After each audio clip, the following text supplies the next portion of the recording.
नगर का नाम था रागपुर। यह एक छोटे से पहाड़ी इलाके में बसा हुआ था। यहाँ की गलियां तंग और छोटी थीं, लेकिन वातावरण में एक अलग ही आकर्षण था। इस नगर में एक लड़का रहता था जिसका नाम था अनमोल। अनमोल एक साधारण परिवार से था, लेकिन उसकी खासियत थी कि वह बहुत ही संवेदनशील और ध्यान देने वाला था।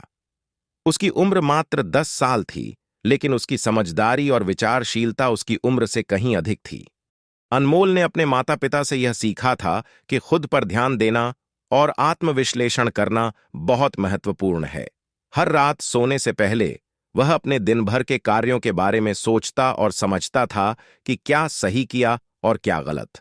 उसने यह आदत अपने पिता से सीखी थी, जो उसे अक्सर कहा करते थे, अनमोल, खुद पर ध्यान दो, यही तुम्हें जीवन में सही दिशा देगा। अनमोल के स्कूल के दोस्त उसे बहुत पसंद करते थे, क्योंकि वह हमेशा उनकी मदद के लिए तैयार रहता था। वह क्लास में सबसे चतुर था, लेकिन उसने कभी भी किसी को नीचा दिखाने की कोशिश नहीं की। उसका दोस्ती का तरीका बहुत ही प्यारा था।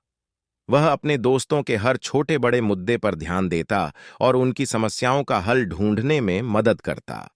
एक दिन अनमोल सुबह जल्दी उठा। उसने अपनी मां की मदद से अपने छोटे भाई को स्कूल के लिए तैयार किया। फिर वह अपने स्कूल की ओर चल पड़ा। रास्ते में उसे एक बूढ़ी अम्मा मिली, जो अपने घर का रास्ता भूल गई थी। अनमोल ने उनकी मदद की और उन्हें उनके घर तक पहुंचाया। इस छोटे से कार्य ने अम्मा के चेहरे पर मुस्कान ला दी और अनमोल को आत्मसंतोष मिला। स्कूल पहुंचकर अनमोल ने अपने क्लास के सभी असाइनमेंट पूरे किए।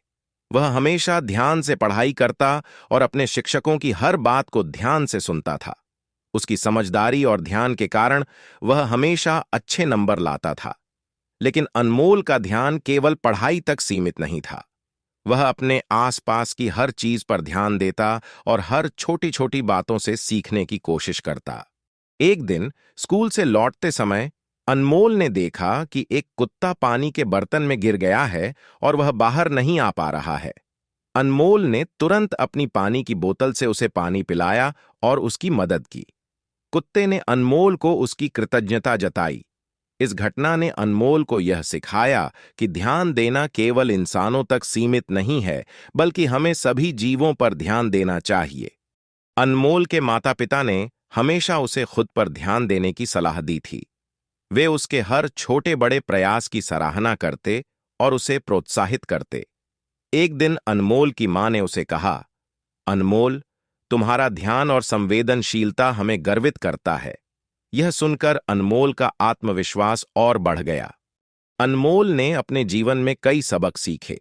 उसने समझा कि खुद पर ध्यान देना केवल आत्मविश्लेषण नहीं है, बल्कि यह दूसरों की मदद करना, उनके दुख दर्द को समझना और उनके साथ खड़ा होना भी है। उसने यह भी जाना कि ध्यान की शक्ति हमें आत्मविकास की ओर ले जाती है। अनमोल के छोटे छोटे प्रयासों ने रागपुर नगर में एक बदलाव लाया। लोग अब एक दूसरे की मदद करने लगे थे। हर किसी ने अनमोल से सीखना शुरू कर दिया कि खुद पर ध्यान देना और संवेदनशीलता को अपनाना कितना महत्वपूर्ण है।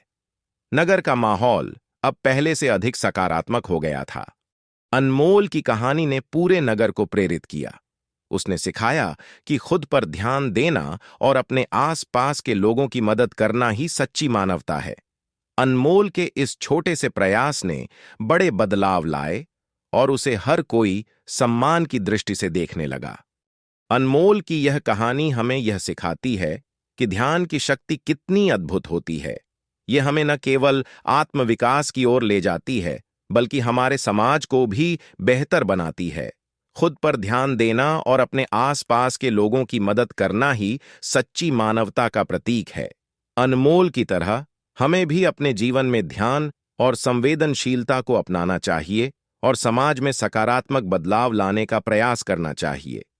दोस्तों, मैं उम्मीद करता हूं कि आपको ये कहानी दिल से अच्छी लगी होगी। इस वीडियो को लाइक और सब्सक्राइब जरूर करना। नमो बुद्धाय।